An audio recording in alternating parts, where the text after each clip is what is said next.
இந்த முறையும் சந்திக்க முடியல. ஆனால் எனக்கு தெரியலைங்கண்ணா, நம்முடைய அண்ணன் ஓபிஎஸ் அவர்கள் பிரதமர் அவங்களை சந்திப்பதற்காக அப்பாயின்மெண்ட் கேட்டிருந்தாங்களா என்பது எனக்கு தெரியாது. அதனால் தெரியாத ஒரு விஷயத்தை நான் ஊகிச்சு சொன்னேன் அப்படின்னா அது தப்பாக போயிடுங்க. தெரியாத எடப்பாடியாவை பார்த்தீங்க, நெய்ய எங்க பற்றி பேசினாரு, எப்படி இருக்குது அந்த உணர்ச்சியோட அந்த பார்வை?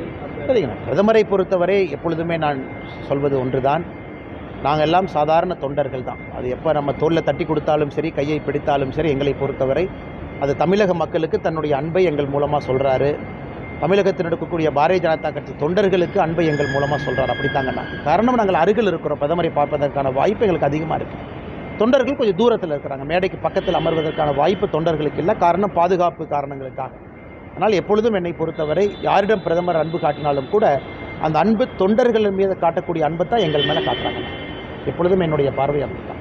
சார், எடப்பாடி பழனிசாமி அவர்கள் கோதாவரி காவிரி இணைப்புக்கான நிதியை வழங்கணும் சொல்லி பிரதமர்கிட்ட கோரிக்கை வச்சிருக்காங்க. நிதி வழங்குறதுக்கு நீங்கள் பிரதமர் இல்லை, ரிவர் இன்டர்லிங்கிங் என்பது பாரதிய ஜனதா கட்சியினுடைய கனவு.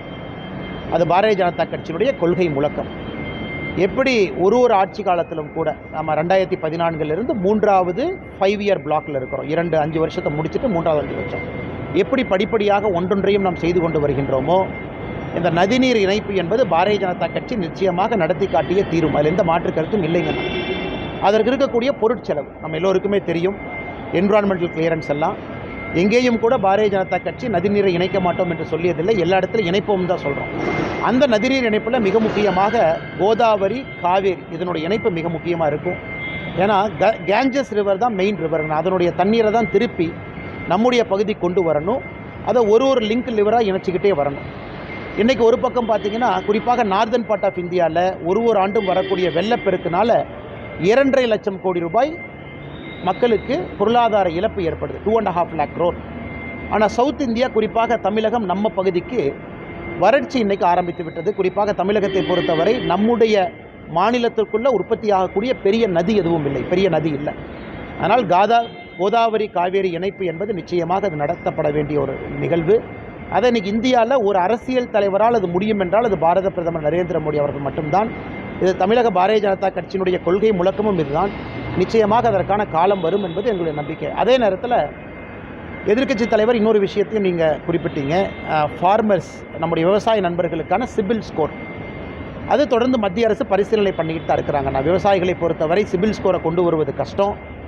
இது அன்றைக்கி மத்திய அரசு எங்கேயும் யாருக்கிட்டையும் சொல்ல சிபில் ஸ்கோர் போடுங்கன்னு. அது வங்கி கணக்கு வைத்திருக்கக்கூடிய ஒரு பேங்க்கும் சிபில் ஸ்கோரை போடுறாங்க. அதனால் நம்மை பொறுத்தவரை விவசாய பெருமக்களுக்கு மாதம் சம்பளம் வாங்குறவங்க கிடையாது.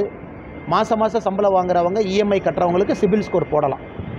3 மாதத்துக்கு ஒரு முறை வருமானமோ, ஆண்டுக்கு ஒரு முறை வருமானம் வரக்கூடிய விவசாயிகளுக்கு, ஏன்னா பயிர் அறுத்தா தான் வருமானம் வரும், அவங்களுக்கு நம்ம சிபில் ஸ்கோர் போடவே முடியாது.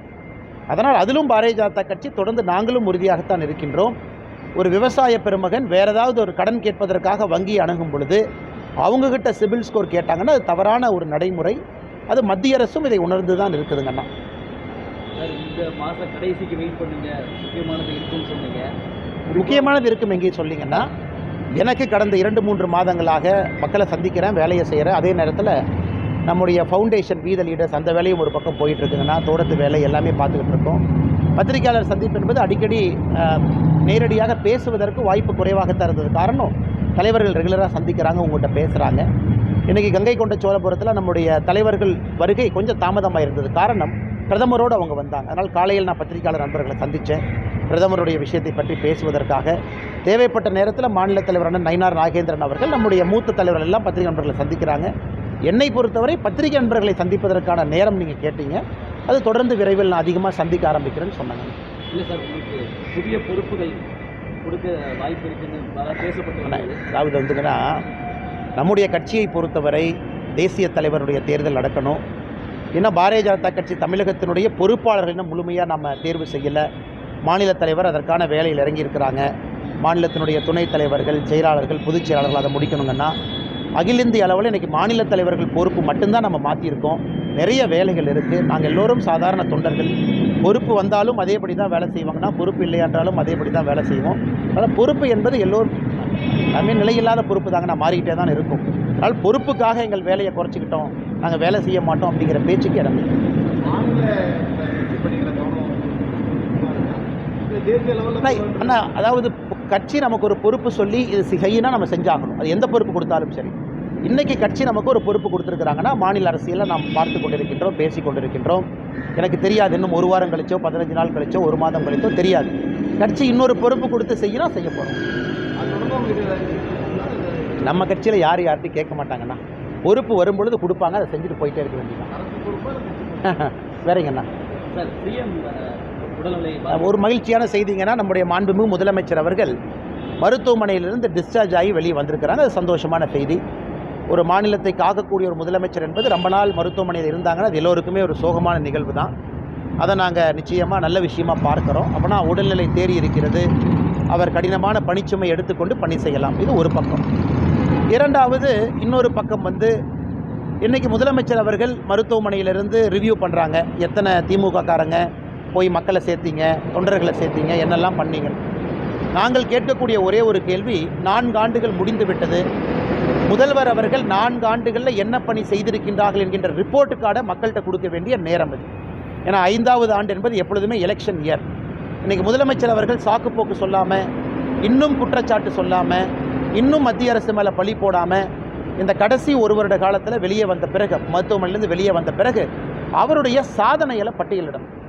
திராவிட முன்னேற்ற கழகத்தினுடைய ஆட்சி 511 தேர்தல் வாக்குறுதிகளை எவ்வளோ நிறைவேற்றியிருக்கிறாங்க மக்கள்கிட்ட சொல்லணும். இதற்கு முன்பு கொடுத்த தேர்தல் வாக்குறுதி நிறைவேற்றியிருக்கிறாங்களா? 4 ஆண்டுகளில் தமிழகம் எப்படி மாறி இருக்கு, அதைத்தான் மக்கள் எதிர்பார்க்கின்றார்கள். மறுபடியும் பழிச்சொல் சொல்லி இன்னொருவர் மீது பாரத்தை போட்டு மத்திய அரசின் மீது தொடர்ந்து பழி போடக்கூடிய செயலை யாரும் எதிர்பார்க்க போவது கிடையாது, எதிர்பார்ப்பதும் இல்லை. புரிஞ்சாங்கண்ணா? தேங்க்யூ அண்ணா.